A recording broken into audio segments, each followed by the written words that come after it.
কলম্বিয়ার বিপক্ষে ড্র করে কোয়ার্টার ফাইনালে উরুগুয়েকে পেল ব্রাজিল। আচ্ছা, এই বিষয়টা নিয়ে একটু পরে আলোচনা করছি।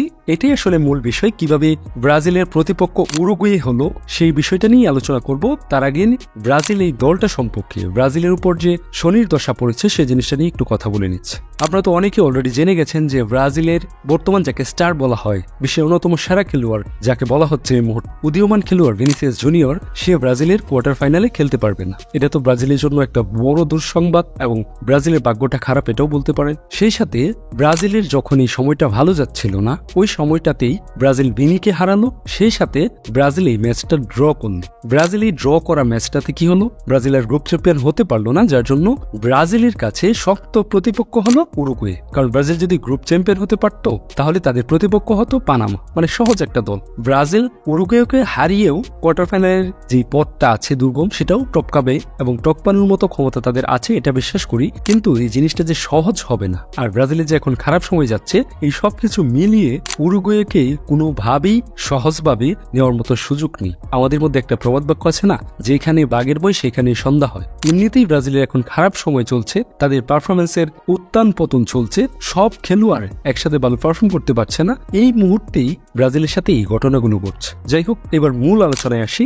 যারা ব্রাজিল এবং কলম্বিয়ার ম্যাচটা মিস করেছেন তাদেরকে আজকে ব্রাজিল কলম্বিয়ার ম্যাচের যে গুরুত্বপূর্ণ মুহূর্তগুলো সেগুলো নিয়ে আলোচনা করব, আশা করি সাথেই থাকবেন।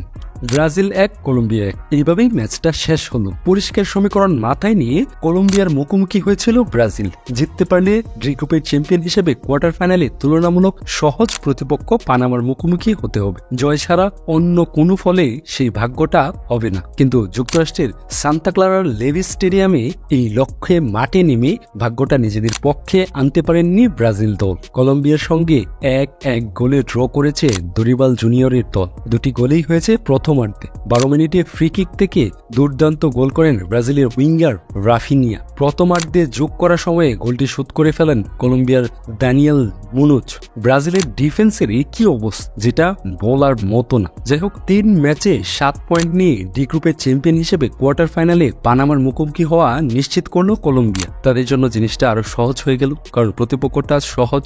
ব্রাজিল 3 ম্যাচে 5 পয়েন্ট নিয়ে গ্রুপের রানার্স আপ হয়ে কোয়ার্টার ফাইনালে উরুগুয়ের মুখোমুখি হবে। শুধু যে কঠিন প্রতিপক্ষই নয়, কোয়ার্টার ফাইনালে ব্রাজিলের অন্য দুশ্চিন্তাও আছে। হলুদ কার্ড নিষেধাজ্ঞায় সেমিফাইনালে ওঠার লড়াইয়ে তারকা উইঙ্গার ভিনিসিয়াস জুনিয়রকেও পাচ্ছে না ব্রাজিল। কলম্বিয়ার বিপক্ষে হলুদ কার্ড দেখায় নিষেধাজ্ঞাটি পেতে হলো ভিনিকে। প্রথমার্ধে যে ম্যাচে শেষ করেছিল দুই দল, বিরতির পর শুরু করেছে সেখান থেকে পাল্টাপাল্টি আক্রমণে লেভিস স্টেডিয়ামের গ্যালারি ভর্তি দর্শককে মাতিয়ে রেখেছে দুই দলই। তবে 83 মিনিটে পাওয়া গোলের সুবর্ণ সুযোগের সদ্ব্যবহার করতে না পারায় কপাল চাপড়াতে পারেন কলম্বিয়ার খেলোয়াড়রা। বাঁ প্রান্ত থেকে লুইস দিয়াজের পাস থেকে ব্রাজিলের গোলকিপার এলিসনকে সামনে একা পেয়েও গোল করতে পারেননি কলম্বিয়ার ফরওয়ার্ড রাফায়েল বোরু। দ্বিতীয়ার্ধে গোলের এটাই সেরা সুযোগ ছিল কলম্বিয়ার, কিন্তু কলম্বিয়া এই সুযোগ মিস করাতে কপাল চাপড়ালেও ব্রাজিল ফ্যানরা, ব্রাজিল দলটা নিঃশ্বাস ছেড়ে বেঁচেছে। না হয় আজকে তো বিদায় নিয়ে নিতে হতো ব্রাজিল।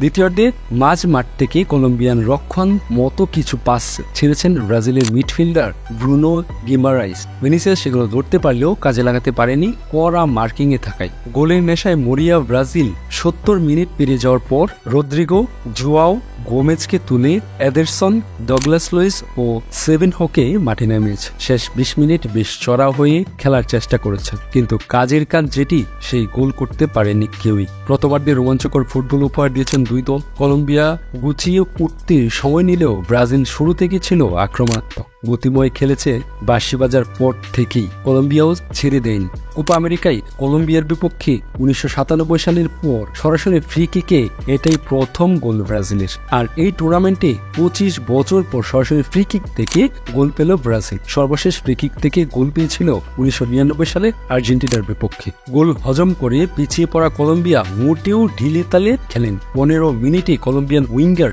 লুইস দিয়াজের পাস থেকে ভলি করেছিলেন রদ্রিগো। বল পোস্টের উপর দিয়ে চলে যায়। 2 মিনিট পর আরও একটা ফ্রি কিক পাই ব্রাজিল। রাফিনিয়া এবার বল পোস্টে রাখতে পারেন। ম্যাচের 17 মিনিটের মধ্যে 3টি ফ্রি কিক পাওয়া ব্রাজিলকে 2 মিনিট পরেই জাল থেকে বল কুড়ানো হয়েছে। রদ্রিগেজের ক্রস থেকে বল জালে পাঠিয়েছিলেন Colombian centre back Davinson Sanchez. Linesman অফসাইডের পতাকা তুলে ধরে। পরে আরও জানিয়ে দেন সানচেজ অফসাইডে থাকায় গোলটি হয়নি। ব্রাজিল আরেকবার বেঁচে গেল, মরতে বেঁচে গেল। ম্যাচে 24 মিনিটের পর ধীরে ধীরে পরিস্থিতি উত্তপ্ত হতে শুরু করে। টাচলাইনের একটি ফাউলকে কেন্দ্র করে ব্রাজিল মিডফিল্ডার হুয়াও গোমেজ ও কলম্বিয়ান মিডফিল্ডার জেফারসন লারমার মধ্যে বেঁধে গিয়েছিল। দুজনেই হলুদ কার্ড দেখেন।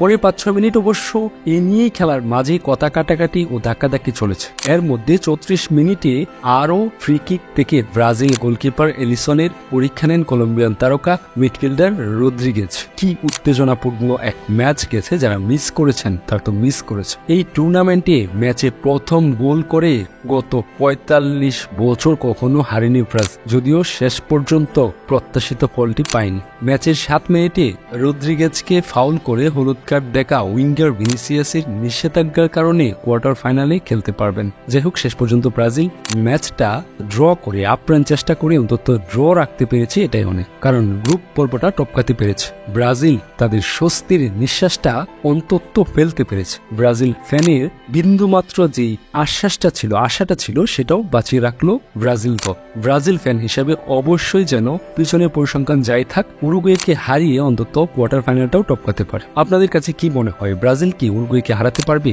পরিসংখ্যান সবকিছুকে মিথ্যা করে অবশ্যই কমেন্ট বক্সে জানাবেন। ধন্যবাদ সবাইকে। আজকের মতো এখানে শেষ। দেখা হবে নতুন কোনো ভিডিওতে। সেই পর্যন্ত সুস্থ থাকবেন, ভালো থাকবেন। আসসালামু আলাইকুম।